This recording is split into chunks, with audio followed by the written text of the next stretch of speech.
రానున్న చుక్కలే విన్నా గాని కదిలించలేదా కాస్త కూడా నీ మనసుని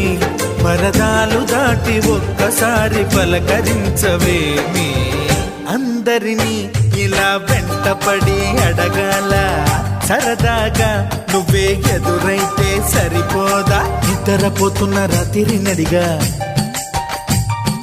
గుటికి చేరిన గువ్వల నడిగా